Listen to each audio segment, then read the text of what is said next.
kembali lagi di Ngobrol Produksi Ngobrol Bertutur Ngobrol Fungsional. Mantap. Siapapun yang mahal.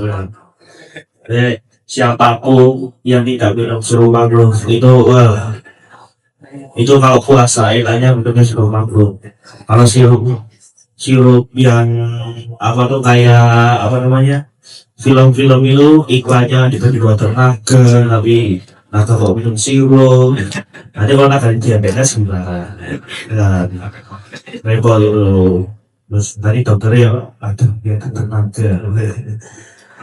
Tapi sebenarnya tadi saya janjikan, kalian terbuka 3 pertanyaan untuk mungkin bebas mau spesifik ke Bapak Ari, mau spesifik ke Bapak Adi, atau mau spesifik ke Mas Bayu. Kami atau mau dijegal aja loh. Wah, jawab satu-satu ya Pak ya. Ayo ujian aja ya. Nggak isi. Ayo mungkin itu ya teman-teman.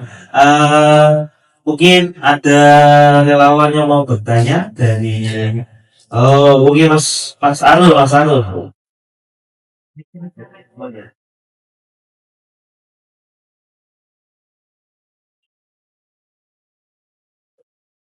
Baik, welcome. Saya Nurul dari warga sipil. Izin bertanya Bapak, Bapak Arif, Bapak Adi.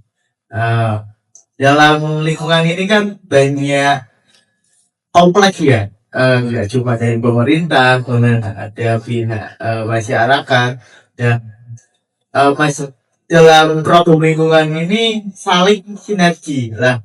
Kalau kemitraan sendiri kan bentuklah internal pemerintahan dan juga melakukan di gerakan akar rumput seperti menaungi beberapa teman-teman JPI, kemudian beberapa komunitas yang lainnya didirikan oleh kemitraan sendiri.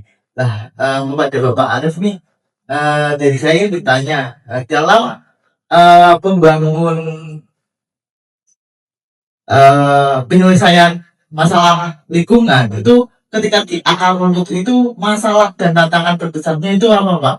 Kalau di akar rumput ini di masyarakat masalah terbesarnya itu secara umum itu apa?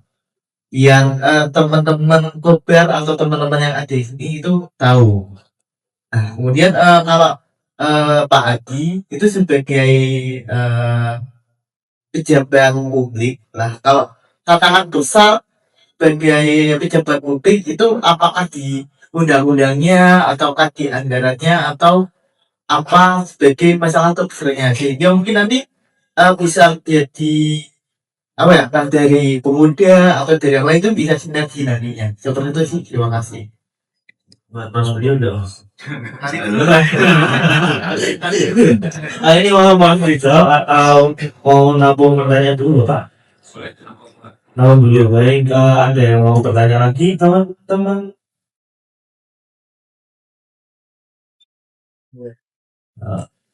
Ini dia.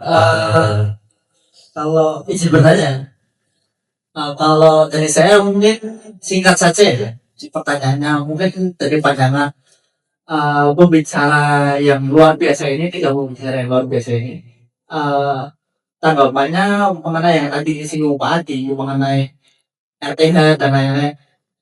Ketika kota Pekalongan itu sendiri RTH semakin menurun dan kehilangan apa ya pohon-pohon yang harusnya bisa membuat Pekalongan itu semakin sejuk, karena yang kita rasakan saat ini semakin panas seperti itu. Nah, upaya apa atau apa ya hal apa yang bisa kita lakukan seperti itu? Karena mengingat kita bisa membeli apapun dengan uang, tapi kita tidak bisa membeli usia pohon itu sendiri, tidak bisa membeli waktu itu sendiri seperti itu. Contohnya kan dulu kita punya hutan mangrove yang begitu luar biasanya seperti itu, dan dengan seenaknya dibabat seperti itu, sedangkan mangrove jenis rhizophora dan lain-lain itu menunggu biar bisa dipanen itu 10 sampai 15 tahun, sedangkan pohon-pohon yang lain juga seperti itu. Terima kasih. Terima kasih Mas Yuda. Mungkin itu perlakuan dari orang uji mas. BCD nomor lalu apa Google mas? Apa staff Dela nomor BCD dia mah satu orang baik itu dulu friend ya. Mungkin satu lagi dari satu warna penanya lagi dong ya. Ada yang mau bertanya lagi? Dari siapa mas? Jadi Iya, dari Mas Bayi. saya mau tanya sama Pak Adi, itu kalau dengan terkait dengan sampah atau tanaman mangrove itu bisa dianggap untuk kemitraan kan? Soalnya kan ya para pemuda ini koper ini dan semangat gitu loh Pak Adi dengan berkolaborasi dengan kemitraan. Kalau dengan Pak Arif ya, dengan Pak Arif itu semangatnya untuk pemuda ini kan biar tambah semangat gitu loh Pak. Itu cara mengkolaborasikan dengan pemuda-pemuda ini kan harus penuh dengan kolaborasi ya Pak ya. Jadi untuk cara menambah semangatnya itu gimana Pak? Terus awalnya mengatakan Saya mau main sama Mas Bayu. Ini kan semua Mas Bayu. Mungkin itu dulu ya teman-teman ya. Kalau ada mau tanya lebih lanjut bisa tanyanya ke Bapak Adi, Pak Adi, Pak Mas Bayu yang langsung aja. Ya kan terbatas ya Pak ya. Baik mungkin bisa dijawab dari Bapak Arif dulu. Silakan Pak. Terima kasih. Ada beberapa penanya dari Mas Badul, Mas juga sama itu dari Bonsai PI. Ini jawaban saya bisa menyambung semuanya ya. Jadi kalau kita bertanya apa sih persoalan yang paling mendasar terutama di masyarakat dengan hal itu semua, pertama adalah kesadaran. Jadi butuh perubahan perilaku. Seperti yang pernah kita diskusikan dulu, kesadaran dari manusia itu ada beberapa hal. Yang pertama itu karena ada ancaman. Ketika ada roh, ketika banjir, wah iya ya, masalahnya ini sampah ini nyumbal di saluran pembuangan. Wah ini karena tidak ada mangrove yang hadang. Jadi kan ada ancaman itu. Makanya orang kemudian sadar, wah kalau gitu goro-goro saluran harus bersihkan. Wah kalau gitu kita harus nanam mangrove. Karena ada ancaman. Itu satu. Yang kedua, itu karena kebijakan. Jadi pemerintah dalam menangani banjir rob dan sebagainya. Kelurahan yang ada di pinggir pantai harus menanam mangrove. Wah, kalau tidak dana kelurahan dikurangi. Nah itu contohnya dia takut kan? Waduh ada kebijakan yang gini, harus dijalankan dong kalau kelurahan. Dan karena kelurahan kalau di kota kan bagian dari staf PNS lah ya, dari pemerintah kota. Jadi mau nggak mau harus dijalankan. Nah, yang ketiga ini kesadaran kritis. Jadi sadar kan ya. Semakin banyak perubahan yang terjadi di kampung kita ini karena apa? Oh karena banjir rob, oh karena ada ini, oh karena ada panas global. Dia baca, dia diskusi, pembicaraan di warung kopi, terus kalau mahasiswa itu mendengarkan seminar atau terlibat di workshop, akhirnya tahu. Sehingga ada kesadaran dari dalam dirinya bahwa kita harus berubah, kita harus melakukan sesuatu. Sehingga tadi, kalau pertanyaannya adalah persoalan mendasar, ya itu tadi kesadaran. Harus ada perubahan perilaku. Nah, cara untuk perubahan perilaku kalau di masyarakat ada beberapa hal. Kalau bisa mulai dari anak-anak, sehingga SD itu harus ada kurikulum terkait dengan pertama perlindungan lingkungan atau adaptasi perubahan iklim harus ada. Karena kalau tidak anak-anak ya tidak tahu apa-apa. Pasti kenapa banjir ya udah takdir gitu.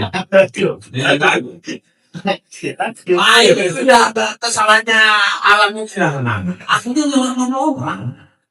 Seperti tadi yang disampaikan oleh Mas Bang, orang tua itu juga harus berikan pendidikan yang seperti itu. Ya tadi, jangan buang sampah di depan anaknya. Anaknya tak meniru. Jadi kalau kita bicara bagaimana ada perubahan mulai dari diri sendiri. Dan sejak dini itu harus ditanamkan soal itu. Karena kalau tidak, ya akan nggak akan berhasil. Kan yang dilakukan kita semua saat ini lebih pada kuratif, belum preventif.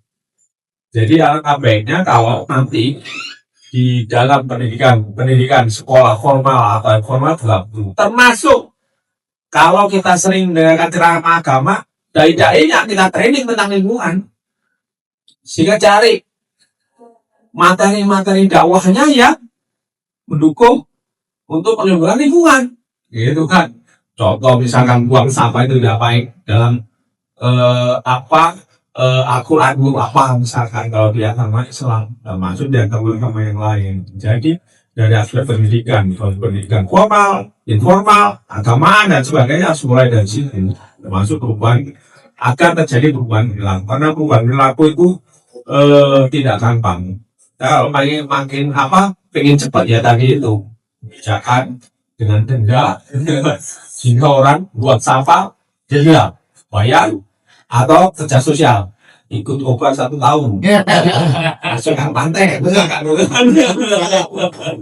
jadi nanti yang bertugas itu jangan Pak Haji sampai Pak Haji tapi buat PP policy itu itu rahasia orang-orang tapi alangkah baiknya kalau kesadaran itu kesadaran kritis dan dimulai dari diri sendiri. Karena kalau tidak dari sini ya susah. Saya di kemitraan di kantor juga sudah mulai memilah sampah plastik sama organik. Tapi sama tukang sampahnya kita harus semua digerobaknya jadi sampah. Jadi tapi ya itu faktanya. Sehingga tadi orang petugas sampah itu harus training juga, harus ada. Dan harus dimodali bak sampahnya, gerobaknya harus dipilah sama organik dan anorganik atau sampah yang. Maka waktu saya di Hongkong itu sampahnya selain sampah organik atau ada sampah elektronik. Karena di Hongkong umur elektroniknya tidak bisa lama. Makanya saya pernah menemukan tong di tempat sampah. Iya pasti itu Pak. Jadi saya jalan-jalan ini kan. Saya jalan-jalan, saya lihat sampahnya di sini ada sampah gambar elektronik kan urutan bon. Saya nggak tahu kan. Saya lihat ada laptop. Saya tengok nggak tahu kan ambil.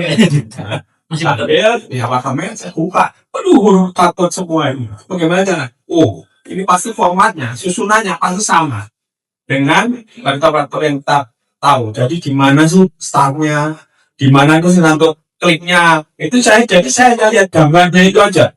Nah, settingan bahasanya waktu hatiku aku ubah semua. Saya pulang Indonesia. Itulah orang Indonesia selalu memanfaatkan barang yang sudah terbuat. Tapi itulah sudah negara yang sudah maju sekali. Jadi barang-barang seperti itu juga. Nah, kembali ke tadi, perubahan perilaku itu tidak bisa sebentar terus-menerus, termasuk anak-anak muda. Tadi pertanyaan, gimana sih anak muda supaya semangat? Kasih kegiatan. Ya seperti ini salah satunya. Jadi kalau bisa seminggu sekali ada kegiatan membuat ajak anak muda. Jadi kayak multi level party gitu kan. Satu orang harus punya dan lain 10 orang. 10 orang punya 10 orang gitu kan. Jadi harus memang tidak mudah yang saya lakukan gitu kan. Pikiran gimana ngelola organisasinya dan itu amunisi dari mana ya kalian harus mencari duit dan gitu kan. Kemarin kita diskusi kan bikin proposal, bikin event atau punya mesin sendiri yang bisa dikelola oleh teman-teman program. Nah saya ceritanya kemarin kami waktu itu saya dengan geng saya dulu masih muda ceritanya punya kalian macam-macam gitu kan. Ada yang memang jago mendaki, ada yang jago bikin kopi, bikin mie, mie instan.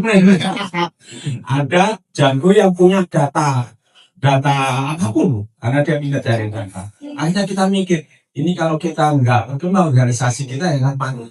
Kenapa? Karena yang akan kita lakukan adalah gerakan-gerakan yang tidak menghasilkan uang.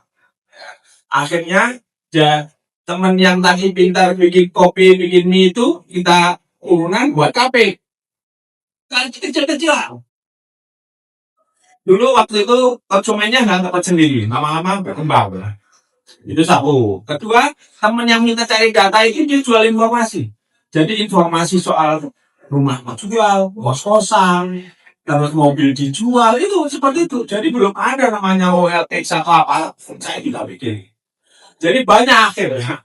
Biasa mahasiswa baru datang dari daerah mana, cari, Mas, mau kos-kosan, kami terus di mana tempatnya nggak kasih tahu informasi. Nah pasti ada jasanya kan kita antar atau ada informasi yang seperti itu. Jadi kuncinya adalah bagaimana kita memanfaatkan potensi kita. Ya, di Koban ini potensinya apa saja? Itu yang dimanfaatkan untuk menjadi usaha yang bisa menghidupi organisasi. Karena kalau tidak nggak bisa. Makanya itu kalau pengen organisasi ini berkembang harus ada aktivitas. Aktivitasnya apa? Harus aktivitas, paling tidak aktivitas yang menghasilkan uang. Saya nggak yakin, Kobar kok nggak ada aktivitas ekonominya keluar. Ngomong terus. Acara ini beda. Mau bersih-bersih ke tempat teh, ongkos ke sana dari mana? Gitu kan? Sehingga nggak ada. Jadi pikirannya itu di kepala dan di kantong. Kalau pikiran saja kantongnya nggak ada, isinya uang. Gitu kan? Jadi manfaatkanlah sebaik-baiknya potensi yang Anda punya itu yang dikembangkan jadi satu usaha. Tidak mudah menurut saya bilang. Saya membangun satu dan saya ini bisa 3 tahun 5 tahun. Tapi memang waktu itu nggak besar, tapi terakhir menjadi besar. Dan ketika saya sudah bekerja, saya berkontribusi ke penerusnya. Nanti penerusnya ada mandiri berkontribusi dan seterusnya. Sehingga kamu setiap tahun itu ada ketemu udah berapa generasi gitu kan. Wah macam-macam, ceritanya macam-macam juga gitu kan. Akhirnya dari cerita itu jadi buku. Bukunya dijual ke ya politisi duitnya banyak atau pengusaha itu. Jadi banyak hal lah. Intinya kalau kita punya semangat, punya tekad, punya modal untuk bisa menghasilkan uang, saya kira itu ada salah satu jalan yang terbaik. Acara begini bisa juga kan. Kalau kemudian sekilas info tadi ada iklannya, ada berita itu kan.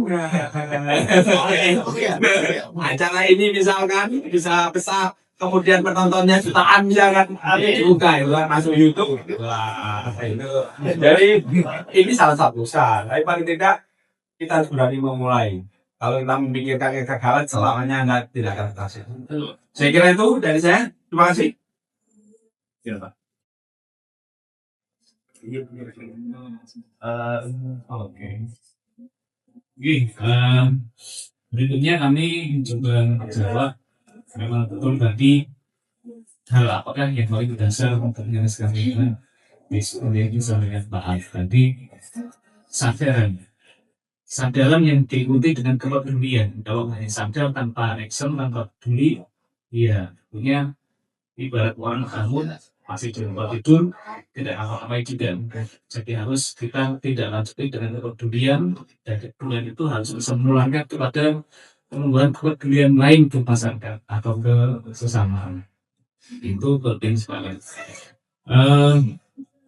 Dua hal lagi yang penting adalah sapras. Sapras ini bisa kontribusinya karena walau bagaimanapun untuk penyelesaian masalah apapun itu tanpa adanya sapras bisa dibilang konsen. Karena untuk bisa menyelesaikan hal dengan relatif cepat dan relatif berdampak tentunya diikuti dengan sapras ya, dengan teknologi yang bisa dibilang maksud gitu. Jadi kepedulian, kesadaran, kemudian sapras, dan satunya lagi adalah tadi seperti yang disampaikan oleh Mas Bayu, regulasi. Regulasi itu tidak hanya regulasi, namun regulasi yang harus ditegakkan betul-betul agar apa yang sudah disediakan saprasnya, kemudian yang kita tumbuhkan kesadarannya, dan regulasi itu yang akan menuntut terus agar kesadaran itu terus eksis, tumbuh dengan baik, sehingga untuk permasalahan lingkungan diharapkan bisa terselesaikan dengan baik.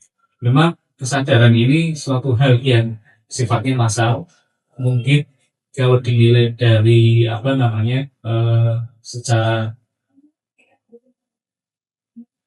secara rupiah mungkin tidak ada, tapi dampaknya itu yang paling besar, karena itu yang akan membawa atau yang bisa juga ya kan yang menimbulkan hal positif dan negatif.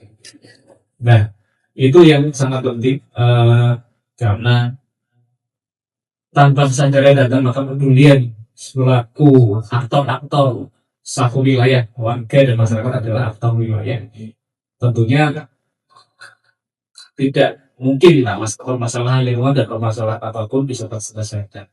Bagaimana bisa diselesaikan kalau aktornya sendiri menambah atau tidak berusaha ke arah yang lebih baik. Itu ada 3 hal, dan itu harus berjalan dengan komitmen dan konsisten. Jangan sampai sudah berkomitmen kemudian tidak konsisten juga. Jadi samakan, semakin kesini semakin pudar woyo lagi. Nah, itu yang harus dijaga. Komitmennya itu harus terus dipegang dan dipegang teguh sampai benar-benar semuanya menjadi penyelesaian masalah di lingkungan seperti itu. Kemudian untuk yang tadi Mas Yoga, untuk yang permasalahan penghijauan RTH ini memang kita miris sekali sebetulnya. Dari yang harus kita sediakan, kewajibannya itu untuk RTH pabrik itu 20%. 20%, dan untuk yang privat itu 10%. Kalaupun seluruh pegawai ini bisa ditangani, mungkin belum bisa menyentuh sampai 20%. Karena kita tahu sendiri bahwa wilayah kita tidak banyak seperti kabupaten. Kalau kabupaten cenderung aman karena masih banyak wilayah dan banyak dan sebagainya. Sementara yang di kampungnya semuanya terbatas, adalah pun isinya air semua, ya kan. Jadi kita sulit sekali untuk bisa mencapai 20%. Apalagi sampai sekarang hanya 2,94%. Untuk menambah seluasan 1 hektar saja itu sulitnya sekali ini, namun satu tadi wilayah, kemudian juga secara bibit dan lain sebagainya memang bisa dibilang terbatas. Kemudian yang lebih kehilangan lagi, oke lah kita bisa nanam sekian ribu pohon, kemudian sekian ratus pohon untuk minggu. Ya tidak bisa kita kejar adalah usia pohon tersebut. Bagaimana pohon tersebut sampai tumbuh besar, kemudian memberikan manfaat, menghasilkan oksigen, itu butuh waktu paling tidak 10 tahun ke atas. Nah, kalau yang besar seperti itu, kemudian tiba-tiba barangkali ada proyek atau penginjian jalan, pelebaran jalan, itu bisa ditebang dengan mudah, itu kan sangat sayang sekali. Sementara di satu sisi kita harus mengusahakan tidak hanya tanam, namun butuh waktu untuk pohon tersebut berfungsi dengan baik, memberikan fungsinya dengan baik. Itu yang tidak bisa dipilih, meskipun kita bisa melakukan penanaman sebanyak mungkin, waktu itu yang akan menyita atau yang tidak bisa kita langsung kita harapkan manfaatnya. Jadi sebaik mungkin kita masing-masing menjaga kelestarian dan bisa untuk menambah wawasan atau penghijauan di wilayah masing-masing. Kemudian yang dari ini tadi, bagaimana untuk mangrove ini alhamdulillah melalui kemitraan sudah ada kelompok tani yang di KPH Hebat, kemudian ke depan juga tadi inisiasi lagi untuk yang di KPH Dengan Panjang. Mudah-mudahan dalam waktu dekat ini bisa terwujud, kemudian bisa melaksanakan atau bisa beroperasi dengan segera. Mungkin itu dari kami, selebihnya mohon maaf. Terima kasih. Assalamualaikum warahmatullahi wabarakatuh. Terima kasih Pak Ayu dan terima kasih Pak Adi sudah menjawab pertanyaan dari teman-teman. Mungkin saya minta untuk Mas Bayu untuk post statement Mas Bayu.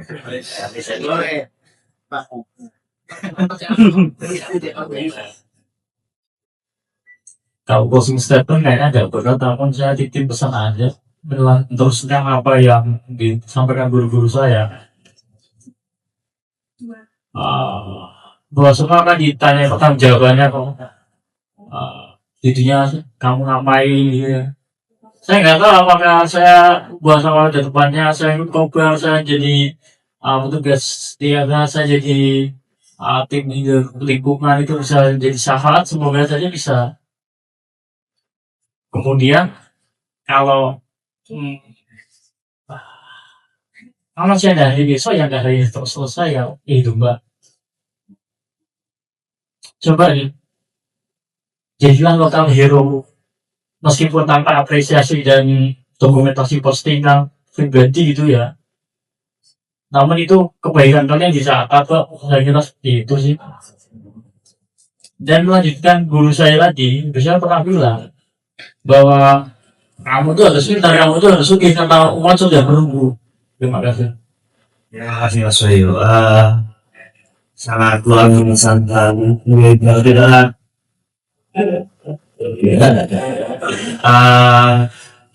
luar biasa sekali bicara kita kali ini.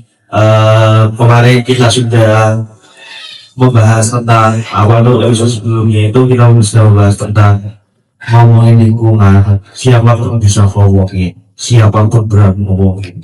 Tapi apapun itu yang kita omongin harus kita pahami karena itu kenapa itu bisa menjadi yang paling enggak kasih paham bagi kita bahwa lingkungan itu enggak cuma buang sampah sembarangan, enggak cuma apa tuh ruang hijau yang terbuka atau bahkan aksi-aksi kebersihan lainnya. Lingkungan itu adalah diri kita.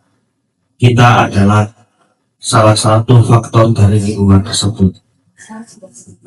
Mungkin karena waktu sudah berlalu dan setiap pertemuan selalu ada perpisahan, di episode 2 ini saya akan akhiri.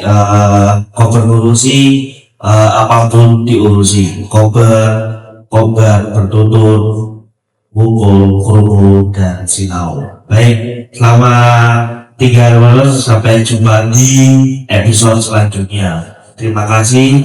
Wassalamualaikum warahmatullahi wabarakatuh.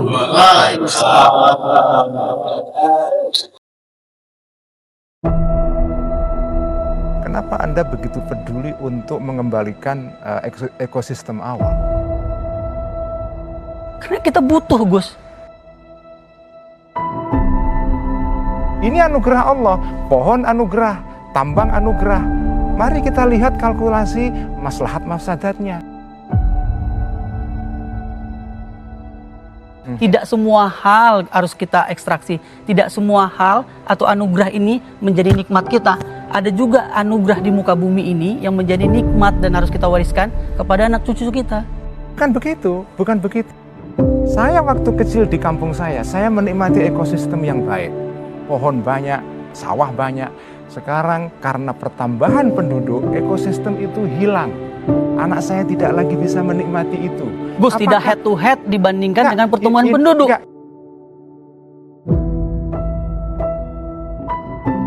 Ini yang saya sebut dengan Wahabisme itu.